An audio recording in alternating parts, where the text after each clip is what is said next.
Hello friends, हम Indians के घर में घी और तेल ना हो तो ऐसा कैसे हो सकता है। देसी घी और तेल हमारी कुकिंग का मेन पार्ट है और सभी घरों में आता है। हो सकता है किसी के घर में कम लगता हो, किसी के घर में ज़्यादा लगता हो। अब जब देसी घी हम यूज करते हैं तो वो इस तरह के कुछ पाउचेज में आता है, कई बार वो प्लास्टिक के डिब्बों में आता है। लेकिन जब हम इस तरह के गत्ते के डिब्बे में लाते हैं तो उसमें जब हम घी निकालते हैं, काफ़ी सारा घी हमारा कंटेनर में ही लगा रह जाता है, क्योंकि घी की टेंडेंसी होती है जमने के कारण ही वो घी कंटेनर में काफ़ी सारा लगा रह जाता है। आज इस वीडियो में मैं एक ऐसी ट्रिक शेयर करने जा रही हूँ जिससे अगर हम किसी भी तरह के पाउच में घी, देसी घी लाते हैं, हमारी एक बूंद भी देसी घी की खराब नहीं होगी। आइए वीडियो शुरू करते हैं। इसके लिए आप देख सकते हैं मेरे पास एक फ्रेश घी यानी कि पूरा कंटेनर है घी का। सबसे पहले मैं इसे कट करके एक स्टील के डिब्बे में निकाल लूँगी। अब हमें एक सीजर लेनी है और जो इस पर गत्ता लगा हुआ है, कार्डबोर्ड लगा हुआ है, इसको हम हटा लेंगे और जो इसके अंदर पाउच है उसको सबसे पहले निकाल लेंगे। अगर आपके यहाँ धूप है और आप घी को डिब्बे से निकालने जा रहे हैं, आप कोशिश करें इसको थोड़ी देर धूप में रख दें। धूप में रखने से क्या होगा, ये गर्म हो जाएगा और मेल्ट हो जाएगा, जिससे पाउच में जितना भी घी होगा उसकी मैक्सिमम क्वांटिटी हमारे कंटेनर में आ जाएगी और हमारा घी वेस्ट नहीं होगा। अब जो इसमें पाउच निकला है, जो सिल्वर फॉइल का पाउच दिख रहा है, इसको हम सीजर से कट कर लेंगे, एक साइड से, और ऊपर से तो हम कट करते ही और नीचे से भी कट कर लेंगे। इस तरह से हमारे पास एक रेक्टेंगल फॉर्म में पीस आ जाएगा। और परात में मैंने 1 कप यानी कि 120 ग्राम मैदा छान करके ले ली है, क्योंकि मैं इससे आज आपको एक काली मिर्च वाली मट्ठी बना करके दिखाऊंगी, जिसे आप 3 से 4 महीने स्टोर कर सकते हैं। अगर आप मट्ठी बनाना नहीं चाहते हैं तो डेली अगर आपके घर में पराठे बनते हैं, आप नॉर्मल गेहूं का आटा लेकर उसमें भी ये प्रोसेस कर सकते हैं।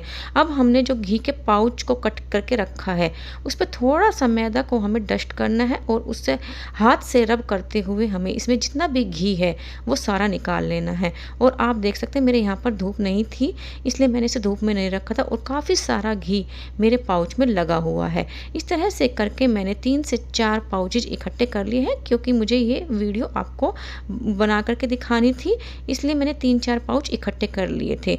सारे पाउच में कुछ ना कुछ घी की क्वांटिटी लगी हुई है। उन सब को मैं थोड़ा थोड़ा आटा डस्ट करके इस तरह से रब कर लूँगी और ये आसानी से रब हो जाता है। बिल्कुल एक भी बूंद आपकी वेस्ट नहीं होगी।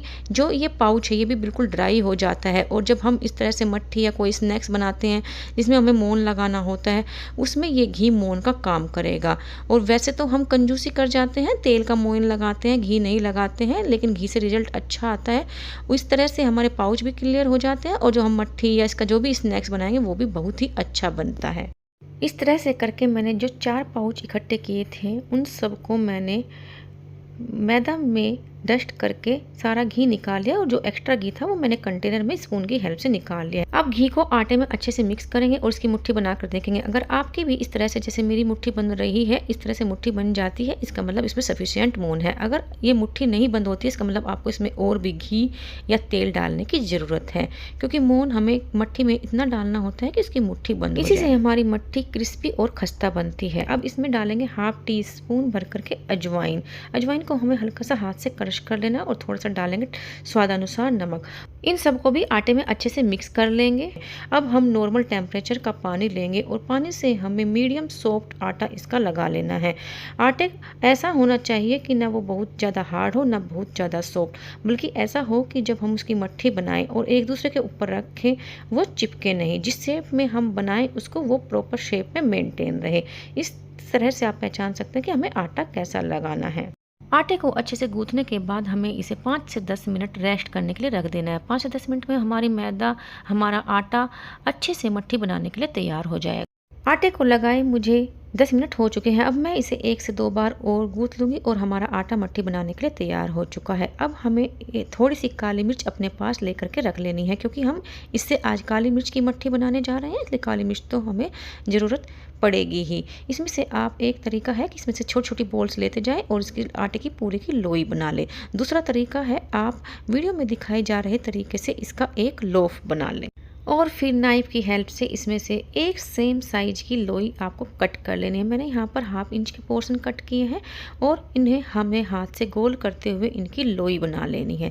मट्ठी बनाते हुए, कोई भी मट्ठी बनाए, कोशिश करें सबसे पहले लोई बना करके तैयार रख लें। ये देखिए मैंने जितना डो तैयार किया था पूरे आटे की लोई बना करके तैयार कर ली है। अब हम चकला बेलन लेंगे और एक एक लोई लेते जाएंगे और उसे हमें चपाती की तरह गोल बेल लेना है।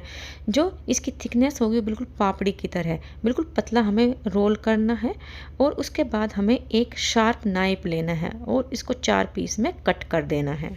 ये देखिए मैंने चपाती को 4 पीस में कट कर लिया है। अब हम 4 काली मिर्च लेंगे और जो हमने ये मट्ठी बनाई थी एक तरह से ट्रायंगल शेप इसकी बन गई है, इसके बिल्कुल सेंटर में हमें काली मिर्च को प्लेस करना है। अब बेलन से हमें इस तरह से प्रेस कर देना है। प्रेस करते ही ये क्रश हो जाती है और हमारी मट्ठी में चिपक जाती है। और जब हम इसे फ्राई करते हैं इसका एक टेस्ट इसमें डेवलप होता है जो खाने में बहुत ही अच्छा लगता है। आप एक बार इस वाली मट्ठी को मेरे तरीके से बनाकर देखिएगा, आप नॉर्मल मट्ठी खाना भूल जाएंगे। बहुत ही टेस्टी लगती है और बच्चों को तो ये काफ़ी पसंद आती है, क्योंकि मैंने इसे बिल्कुल बारीक बेला है और मोन भी सफिशिएंट लगा है, इसलिए बहुत ही खस्ता और क्रिस्पी बनती है। अगर घर में कोई बुजुर्ग व्यक्ति है उसको भी ये काफ़ी पसंद आती है, क्योंकि मुँह में डालते ही ये घुल जाती है। पहली चपाती में मैंने बेलन को जिस तरह से हम बेलते हैं उसी तरह से आपको काली मिर्च को प्रेस करके दिखाया था। इसमें मैंने बेलन को खड़ा करके जहाँ से हम पकड़ते हैं उस साइड से काली मिर्च को क्रश करके दिखाया। आपको जो भी ठीक लगे तरीका, उस तरीके से आप काली मिर्च को प्रेस करके इन मट्ठियों को बना सकते हैं। इस तरह से करके हम अपनी सारी मट्ठियाँ तैयार कर लेंगे। साइड में मैंने सरसों का तेल गर्म होने के लिए रख दिया था, क्योंकि मैंने आपको पहले भी बताया हुआ है कि मेरे यहाँ पर रिफाइंड ऑयल खाना पसंद नहीं करते हैं, इसलिए मैंने सरसों का तेल गर्म होने के लिए रख दिया था। आप जो भी कुकिंग ऑयल खाना पसंद करते हैं उसमें इन मट्ठियों को फ्राई कर सकते हैं। हम इसमें एक स्मॉल पोर्शन आटे का डालकर देखेंगे कि वो ऊपर आता है कि नहीं। अगर वो तुरंत ऊपर आ जाता है इसका मतलब हमारा जो तेल है वो इतना गर्म हो चुका है कि हम इसमें मट्ठी फ्राई कर सकें। मैंने जैसे इसमें छोटी सी बोल डाली वो तुरंत ऊपर आ गई और उसके बाद मैंने इसमें थोड़ी सी मट्ठियाँ फ्राई होने के लिए डाल दिया। ध्यान रखें कि हमें इसमें बहुत ज़्यादा मट्ठियाँ एक साथ नहीं डालनी है, बस इतनी मट्ठियाँ डालनी है जितने कि तेल में अच्छे से डिप हो जाए और वो अच्छे से फ्राई हो जाए। आप देख सकते हैं मैंने बिल्कुल लेयर में ही मट्ठियाँ डाली है, लेकिन जैसे ही मैंने उसे तेल में डाला वो आप देख सकते हैं कि एक एक मट्ठी अलग हो गई है, कोई भी मट्ठी आपस में चिपक नहीं रही है। अब अगर आपको लगे कि हमारा तेल का टेम्परेचर हाई हो गया है, आप इसको स्लो भी कर सकते हैं। एक्चुअली हमें इन मट्ठियों को स्लो टू मीडियम फ्लेम पर ही फ्राई करना होता है। उलट पुलट करके हमें तब तक फ्राई कर लेना है जब तक कि ये हल्की सी गोल्डन ब्राउन नहीं हो जाती है। एक इम्पॉर्टेंट बात, कई बार क्या होता है कि हम मट्ठियाँ बना करके रख लेते हैं, लेकिन जब हम उसे फ्राई करते हैं उन्हें निकालना काफ़ी मुश्किल हो जाता है, क्योंकि वो एक दूसरे से चिपक जाती है। ऐसा 2 कारण से होता है। एक तो हो सकता है कि आपने जब ऑयल में फ्राई करने के बाद भी अगर वो चिपकी रहती है, हो सकता है आपने मोन उसमें सफिशिएंट क्वांटिटी में ना डाला हो। दूसरा, कहीं ना कहीं आपका आटा बहुत ज़्यादा सॉफ्ट हो गया है। अगर आपके साथ ये प्रॉब्लम हो रही है, थोड़ा सा आलस ना करें, बल्कि तुरंत अपने आटे की कंसिस्टेंसी को सूखा आटा डस्ट कर करके ठीक करें, अदरवाइज आपकी मट्ठियाँ अच्छी नहीं बनेगी। और दूसरा तरीका है कि आप थोड़ी थोड़ी मट्ठियाँ बेलते जाएं और उसे साथ साथ फ्राई करते जाएं। उससे आपको सूखा आटा लगाने की ज़रूरत नहीं होगी। जितना डो आपने प्रिपेयर किया है उसी से आपकी मट्ठियाँ बन जाएगी, लेकिन थोड़ा सा टाइम ज़्यादा लगता है। अगर आटे की कंसिस्टेंसी सही होती है तो आप मेरी तरह थोड़ी सी मट्ठियाँ बना करके बेल करके रख सकते हैं, उन्हें फ्राई करते रह सकते हैं और जो बाकी बची है उन्हें साइड बाई साइड आप बेल भी सकते हैं। मैंने ऐसा ही किया है। अभी मैंने 2 बैच की मट्ठियाँ फ्राई होने के लिए डाल दी है और एक बैच अभी भी बचा हुआ है। मैं साइड में उसे भी बनाते जा रही हूँ। अब बात करते हैं कि हमें कैसे पता चलेगा कि हमारी मट्ठियाँ सही बनी है या नहीं। अब जो भी मट्ठियाँ मैंने फ्राई होने के लिए डाली है, आप देख सकते हैं इन मट्ठियों में हर एक मट्ठी में हल्का सा छोटा छोटा सा बबल्स, किसी में मोटा बबल्स है लेकिन छोटा छोटा बबल्स आपको हर मट्ठी में दिखाई दे रहा होगा। ये बबल्स इसलिए आता है क्योंकि हमने इसका सॉफ्ट डो लगाया था और यही इसकी पहचान होती है कि हमारी मट्ठियाँ अच्छी बनी हुई हैं। इन मट्ठियों में बबल्स का आना ज़रूरी है। हमें इसकी वो वाली मट्ठी नहीं बनानी है जो शादियों में बनती है, काफ़ी हार्ड होती है, अचार से खाई जाती है और कई बार वो नमकीन भी होती है जो ऐसे ही खाई जाती है। बल्कि हमें ये एक तरह से नमक पारे के टेक्सचर की बनानी होती है। आप एक तरह से इसे काली मिर्च वाले नमक पारे या काली मिर्च की मट्ठी भी कह सकते हैं। मेरे यहाँ पर इसे तिकोना नमकीन बोलते हैं। इस तरह से करके मैंने सारी तिकोना नमकीन को 3 बैच में फ्राई करके बना करके तैयार कर लिया है और एक प्लेट में मैं डाल करके आपको दिखाती हूँ कितनी क्रिस्पी बनी है। आप इनकी आवाज़ सुन सकते हैं और इनका टेक्सचर भी आप देख सकते हैं, देखने में कितनी सुंदर लग रही है। आपको इन्हें थोड़ा सा बड़ा साइज में बनाना है तो आप बड़ी लोई बना करके बड़ी चपाती बेल लें और बड़े साइज में भी आप इन्हें बना सकते हैं। अगर आपको मेरी वीडियो पसंद आई हो, मेरी ट्रिक पसंद आई हो, कमेंट बॉक्स में लिखकर जरूर बताइएगा। Thanks for watching, bye bye.